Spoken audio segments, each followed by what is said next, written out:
It's time for me to get really raw and really real and to be honest about a few things that I haven't been yet. With myself specifically. Can I keep planning on going on adventures and actually planning them out? Can I even continue car camping alone without anybody else? And the scariest one of all, what is life going to look like for me going forward if I continue to progress in my chronic illnesses and keep getting worse? As the light at the end of the tunnel gets smaller and further away. So that's what I'm going to be talking to you guys about today, because I need to talk to myself about this, come to terms with some things, and be real about what my reality is going to be going forward for the time being. Let's get into it, shall we?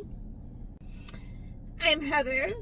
Welcome back to my channel, Heather's Hikes and Adventures. No, we are not going on a hike, and this is not an adventure. At least not one that I want to be going on right now. But it is something that I felt that was important enough for me to share with you all instead of just going through it internally by myself, since you guys have been such an awesome source of community for me. And also because through my past videos and comments, I know that I am not alone in experiencing and dealing with and feeling the feels that I'm feeling. So I figure it might help some of you all as well. And let's actually be that community that we're building here on this channel. So without further rambling, if you are new here, welcome. You have no idea what's going on, but I will include a playlist to kind of fill you in, and you'll catch up pretty quickly. So I just kind of want to let you guys know what the last few weeks have looked like for me, what kind of testing and appointments I've been dealing with, kind of next steps, some big lifestyle changes that I'm going to be making, and so forth. Before I get into this any further, though, I am wearing yet another motivational shirt today. This one says, "The horrors persist, but so do I." And that's kind of how I feel these days. I kind of feel like it's one horror after another getting thrown at me that I'm trying to kind of wrap my head around.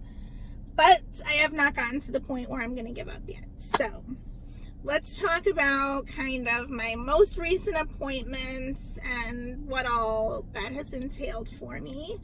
I had my normal annual physical that was way overdue, which was kind of funny to me to do, considering I've been seeing that doctor regularly about what a hot mess I am. So it was kind of weird doing just a routine physical. But as part of that, I had my very first mammogram, and ironically, that was the only diagnostic test this year that I have not been stressed out about. Ironically.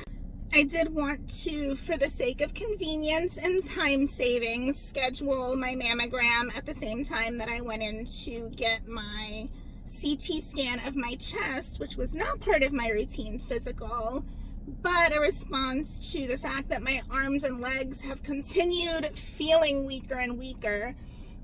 I don't know if they actually are, but they feel like it.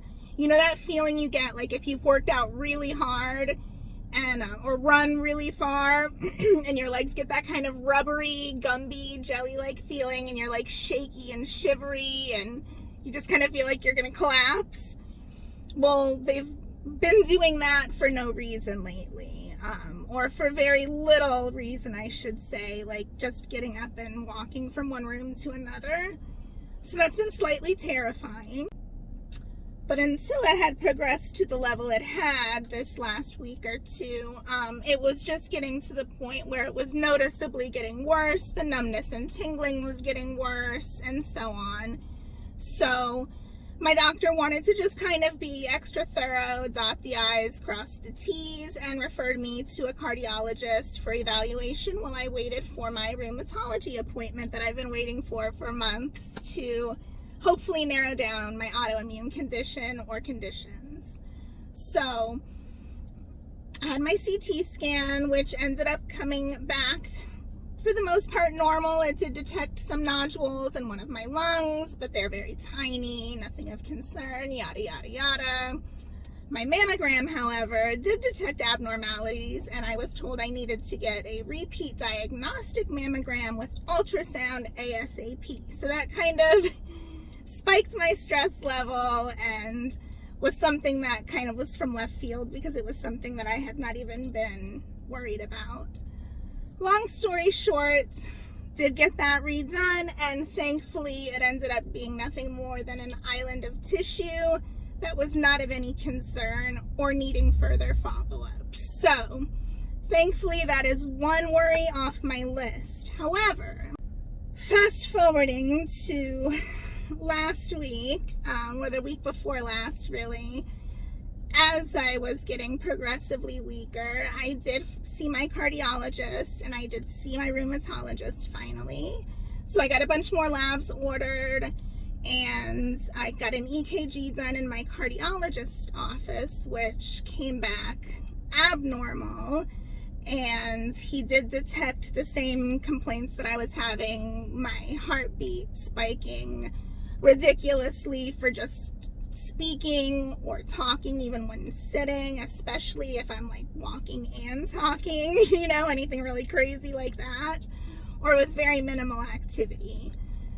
So they do want to further evaluate that, and because of that I need to have a 24-hour heart monitor and an echocardiogram. So I'm a little nervous about both of those, not the tests themselves, but more or less the outcome. So keep your fingers and toes crossed and good vibes coming my way for those, because those will be coming up in the next few weeks. My rheumatology appointment was pretty quick, since it was just an eval to go over all of my existing symptoms and order the first round of testing, which I have gotten the results back for, although I have not yet followed up with my doctor about them. So I do have a lot of questions about some of them. I was a little surprised by some of the outcome. He is suspecting a couple of the autoimmune conditions that I've been suspecting, but the new labs kind of made me question other things, as well as some of the worsening symptoms that I've been having. So, waiting to discuss those results further with my rheumatologist and most likely get additional labs done, potentially biopsy done. I do need to follow up with my eye doctor and dermatologist again because of a progression of my symptoms related to my lichen planus and my eyes as well. So those need to be addressed and are most likely all related to whatever autoimmune condition or conditions we still have not figured out. My eyes have definitely gotten worse just in the last month. The blurriness is a lot worse. I had another one of my ocular migraine episodes, if you saw my video about that. Luckily this time I kind of knew what it was, so I was able to kind of head it off before it became full-blown, so it was not quite as terrifying, but it was still not fun. And this time it was more of the definite kaleidoscope effect, where I was looking, no matter where I would look, I could maybe see a little bit clearly on the outer edges or my peripheral, and everything in the middle just looked like a kaleidoscope moving around. Could not read, could not focus on anything, so I just laid down with my eyes closed until it stopped. And I really hope that that does not become a regular thing. The last couple of weeks have definitely taught me that two of my triggers are lack of sleep and stress, which common sense enough, but it's night and day how quickly I devolved once I had gotten a couple nights without any sleep, and once my stress and anxiety started spiking.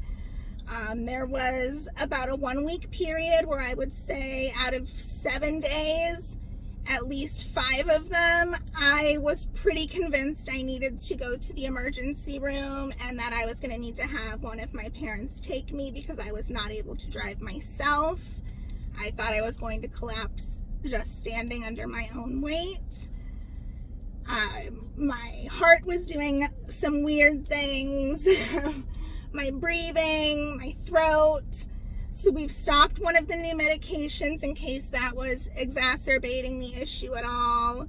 Luckily, I have had a few nights of really good sleep, so I feel like I'm slowly reversing the worsening of everything again, and that I can function a little bit better, although I have been sleeping any opportunity I get.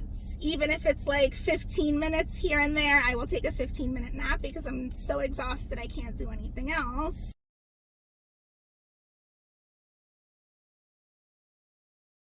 Let's talk about what this means for the channel and me going forward for the time being, because I said I needed to be honest with you and with myself.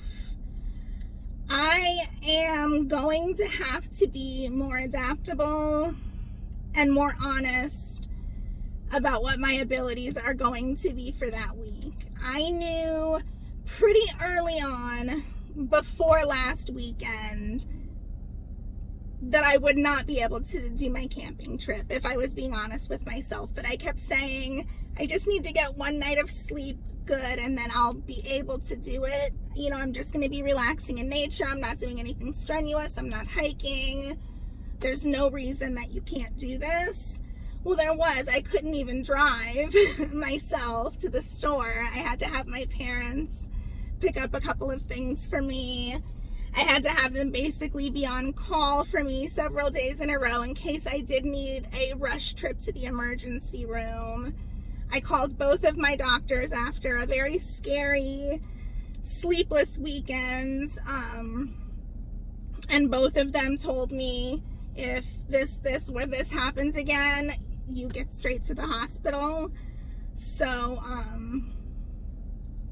that was kind of a wake-up call for me as well. And I've really just been prioritizing my rest and not getting mad at myself if I can't do what I want to do, because not even thinking I would be able to get to the hospital under my own volition if I needed to was really scary.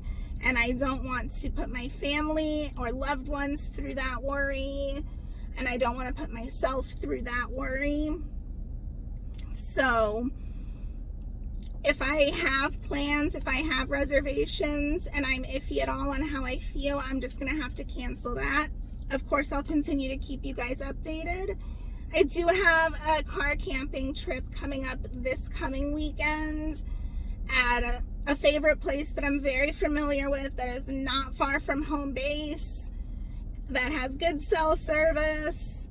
So as long as I don't start to go backwards again, I do plan on having a nice relaxing weekend in nature, soaking up some natural vitamin D, having good healthy food, and just relaxing under a lot of trees, because I really do feel like I can feel better when I'm out in the woods.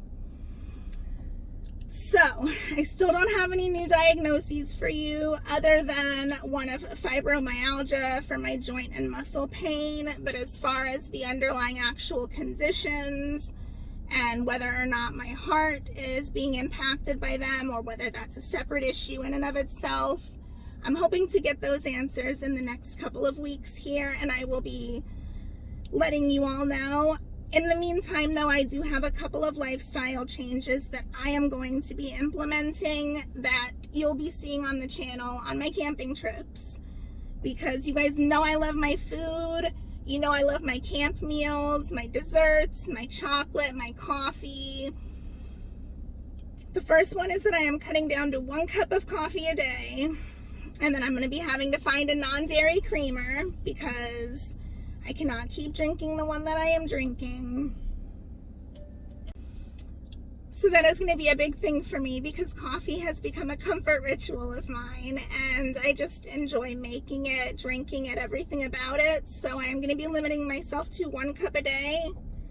The other cup, I am going to be starting to implement matcha as a substitute, since it is much, much lower in caffeine and is natural and has antioxidant and other positive qualities as well.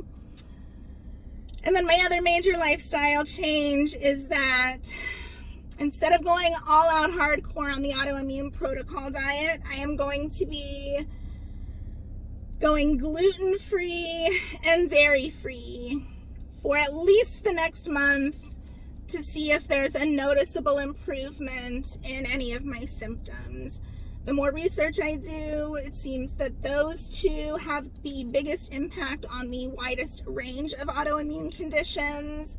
I know nightshades like potatoes and tomatoes and other things are possibly inflammatory and irritating as well, but I cannot deprive myself of everything I love in life all at once. So we are starting out small. We are going to be hydrating more, taking my supplements, and I'll go over the supplements with you in future videos, kind of when I'm showing you my normal van life routines going forward, and whatever new recipes I'm having to come up with, because you know I love my pasta, my bread, potatoes that I'm going to be trying to limit myself on, and I like gluten, so going gluten-free and giving up cheese at the same time, and sour cream.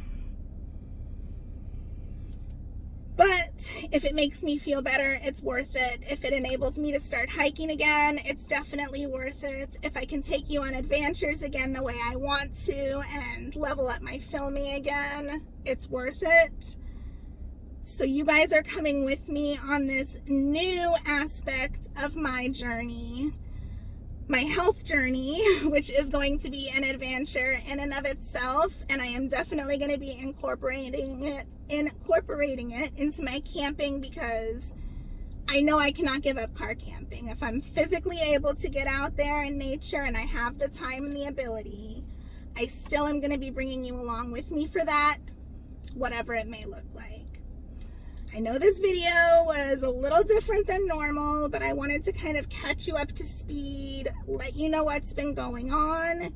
If you made it this far, thank you for watching. Please stay tuned. There are more adventures coming up. They're just going to look a little bit different than they have in the past.